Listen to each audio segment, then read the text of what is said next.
হয়, মই বৰ্তমান উপস্থিত আছোঁ দেৰগাঁৱৰ বিধানসভা সমষ্টিৰ অন্তৰ্গত গেলাবিলৰ যি বানপানী তাণ্ডৱলীলা সৃষ্টি হৈছিলে তাৰ এটা পৰিৱেশ দেখুৱাবলৈ উপস্থিত হৈছেহি বালিদুৱা কুহিমাৰীত মই উপস্থিত আছোঁ। ইয়াতে বাইনাটৰ এতিয়াও নাজল নাথল অৱস্থা, এতিয়াও পানী ক্ৰমাণ বৃদ্ধি পায়ে আছে। আমি ইতিমধ্যে খবৰলৈ গম পাইছোঁ যে এই অঞ্চলসমূহ একদম দুৰ্বল অঞ্চল। ইয়ালৈ বিভিন্ন ধৰণৰ চৰকাৰী সা সুবিধা যেনেদৰে আহিব লাগিছিল তেনেদৰে বৰ্তমান সময়ত উপস্থিত হোৱাহি নাই। ৰাইজৰ অভিযোগ আছে যে বিধায়কগৰাকী বৰ্তমান সময়ত এই অঞ্চলত উপস্থিত হোৱা নাই। আমি এখন গৃহ দেখাব বিচাৰিছোঁ। চাওক কেনে পৰিস্থিতি, কেনে দুৰ্দশা। মই অকণমান য'ত ওখ ঠাই আছে ততেই গাঁৱৰ প্ৰায় সকলো ওচৰ চুবুৰীয়া যায় যেনেকৈ পাই আহি নিৰাপদ ঠাইত আশ্ৰয় গ্ৰহণ কৰিছেহি। মই কথা পাতিব চেষ্টা কৰিম, মোৰ সতীৰ্থ কেমেৰা পাৰ্চন অকণমান আগুৱাই আহিব দিছে।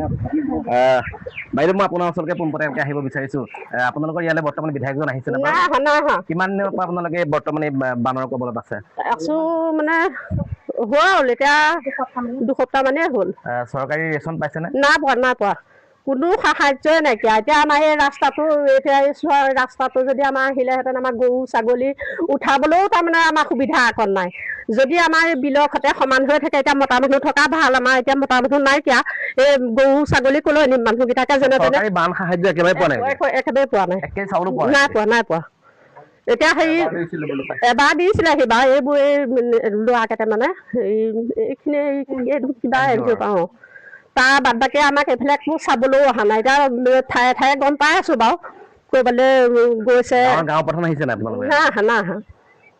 হয়, এনেদৰে বাননাটৰ যি বিননি শুনিবলৈ পাইছে, তেখেতলোকে আজি 14টা দিন গৃহবন্দী আছে, মাত্ৰ 1 কেজি চাউল পাইছে বুলি উল্লেখ কৰিছে। তাকো চৰকাৰৰ বিভাগৰ তৰফৰ পৰা নহয়, কোনোবা NGO বা কোনোবা সদায় ব্যক্তিয়ে প্ৰদান কৰিছে। মোৰ লগত আৰু ব্যক্তি আছে, মই কথা পাতিম। এই দেৰগাঁও সমষ্টি বিধায়ক ডাঙৰীয়া ভোট যেতিয়া ল'ব লাগে তেতিয়া ৰাতিয়ে দিনা আহে, কিন্তু এতিয়া জলযন্ত্ৰণত যেতিয়া নৰৱ ভুগি আছে, তেওঁ কোনো খবৰ খাতি নাই। আমাৰ অকণমান দুখ লাগিছে তেখেতৰ প্ৰতি। তেখেতে ৰাতিয়ে দিনা ভোট বিচাৰি আহে। এইটো এটা উভতা সংযোগী পথ, এই পথত আমাৰ এই বিকল্প হৈছে। তাকে ইমানলৈকে কৈ মই সমাপ্ত কৰিলোঁ। তেখেতে আহি আমাৰ ওচৰত উপস্থিত হ'বহি লাগে, এতিয়ালৈকে নাই অহা।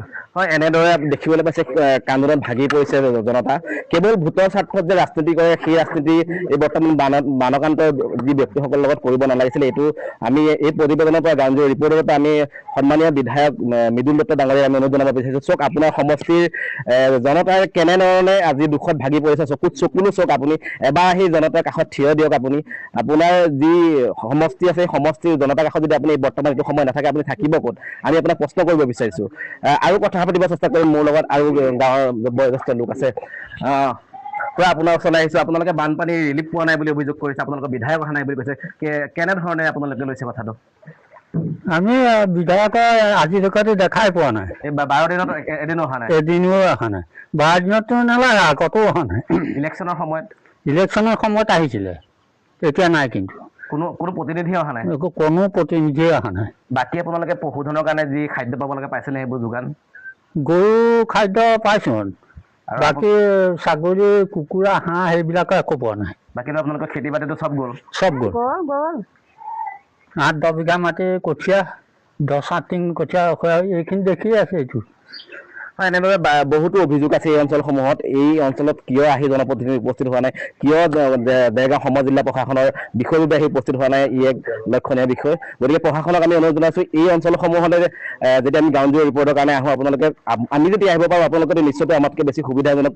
আপোনালোকৰ সচল সুবিধা আছে, SDRF আছে, আপোনালোকৰ NDRF আছে। গতিকে আপোনালোকে আহি সমস্যাখিনি সমাধান কৰক। আপোনালোকে এই ৰাইজৰ যি দুৰ্দশাত ভুগি আছে, এই দুৰ্দশাৰ পৰা তেখেতলোকক অকণমান হ'লেও সকাহ দিব বুলি আমি অনুৰোধ জনাইছোঁ। আৰু আজি প্ৰতিদিনৰ পৰা মই বিদায় মাগিছোঁ।